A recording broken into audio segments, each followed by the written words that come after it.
നടിയെ ആക്രമിച്ച കേസിൽ മെമ്മറി കാർഡിൽ അട്ടിമറി നടന്നെന്ന് സ്ഥിരീകരിച്ച് വസ്തുതാ അന്വേഷണ റിപ്പോർട്ട്. മെമ്മറി കാർഡ് 3 തവണ പരിശോധിച്ചു എന്നാണ് ജില്ലാ ജഡ്ജിയുടെ റിപ്പോർട്ടിലുള്ളത്. അന്വേഷണ റിപ്പോർട്ടിനെതിരെ അതിജീവിത ഹൈക്കോടതിയെ സമീപിച്ചു. ഹൈക്കോടതി നിരീക്ഷണത്തിൽ പ്രത്യേക സംഘം അന്വേഷിക്കണമെന്നാണ് ആവശ്യം. ശ്രീകാന്ത് ചേരുന്നുണ്ട് കൊച്ചിയിൽ നിന്ന് വിവരങ്ങളുമായി. ശ്രീകാന്ത്, അതിജീവിതയുടെ ഈ പുതിയ പരാതി എന്ന് പറയാൻ പറ്റില്ല, ഈ പരാതിയിൽ അന്വേഷണം വരുന്നു. ഇക്കാര്യത്തിലൊക്കെ തന്നെ ഒരു വസ്തുതാ അന്വേഷണ റിപ്പോർട്ട് വരുമ്പോൾ അതിൽ പരാതിയിൽ കഴമ്പുണ്ട്, അതിൽ ഗൗരവമേറിയ കാര്യങ്ങളുണ്ട് എന്നുള്ളതാണോ ഇപ്പോൾ പുറത്തുവരുന്ന വിവരങ്ങൾ?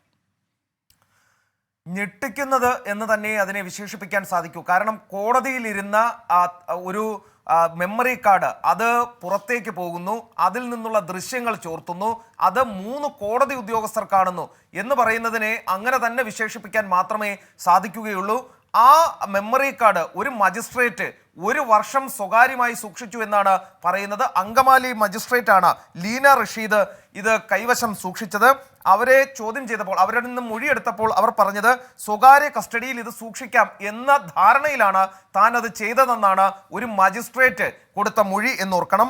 മറ്റൊന്ന്, 2018 ഡിസംബർ 13 ജില്ലാ ജഡ്ജിയുടെ PA മഹേഷ് മെമ്മറി കാർഡ് സ്വന്തം ഫോണിൽ പരിശോധിച്ചു എന്നാണ് പറയുന്നത്. രാത്രി 10:52 മഹേഷ് മെമ്മറി കാർഡ് പരിശോധിച്ചത്. ജില്ലാ ജഡ്ജിയുടെ നിർദ്ദേശപ്രകാരമാണ് താനത് ചെയ്തതെന്ന് ഇയാൾ പറയുന്നു. പക്ഷേ ആ ജില്ലാ ജഡ്ജിയുടെ മൊഴി ഈ അന്വേഷണ റിപ്പോർട്ടിൽ ഉൾപ്പെടുത്തിയിട്ടില്ല.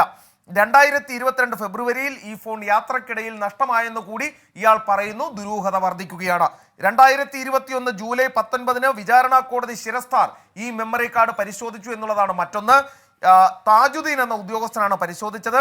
കോടതി ചെസ്റ്റിൽ സൂക്ഷിക്കേണ്ട മെമ്മറി കാർഡാണ് ഇയാൾ പരിശോധിച്ചത്. ഇത് വലിയ അട്ടിമറിയാണെന്ന് അതിജീവിത പറയുന്നു. ഇതിൽ IG റാങ്കിലുള്ള ഉദ്യോഗസ്ഥൻ അന്വേഷിക്കണമെന്ന് അവർ പറയുന്നു. സഹപ്രവർത്തകരെ സംരക്ഷിക്കാൻ ഈ ജില്ലാ സെഷൻസ് ജഡ്ജ് ശ്രമിക്കുന്നു എന്ന് അവർ പറയുന്നു. ഈ റിപ്പോർട്ട് തള്ളിക്കളയണം എന്നവർ ചൂണ്ടിക്കാണിക്കുന്നു. വെള്ളിയാഴ്ച ഈ കേസ് ജസ്റ്റിസ് K ബാബുവിന്റെ ബെഞ്ച് പരിഗണിക്കും. ആ ഘട്ടത്തിൽ ഒരു പോലീസ് അന്വേഷണത്തിനുള്ള സാധ്യതയാണ് കാണുന്നത്. ബാക്കിയെല്ലാം കോടതിയുടെ കയ്യിലാണ്. വിഷയത്തിൽ കേസെടുക്കണമെന്ന് അതിജീവിത ഹൈക്കോടതി നിരീക്ഷണത്തിൽ പ്രത്യേക സംഘം അന്വേഷിക്കണം എന്നാണ് ആവശ്യം. ശ്രീകാന്താണ് കൂടുതൽ വിവരങ്ങളുമായി കൊച്ചിയിൽ നിന്ന് ചേർന്നത്.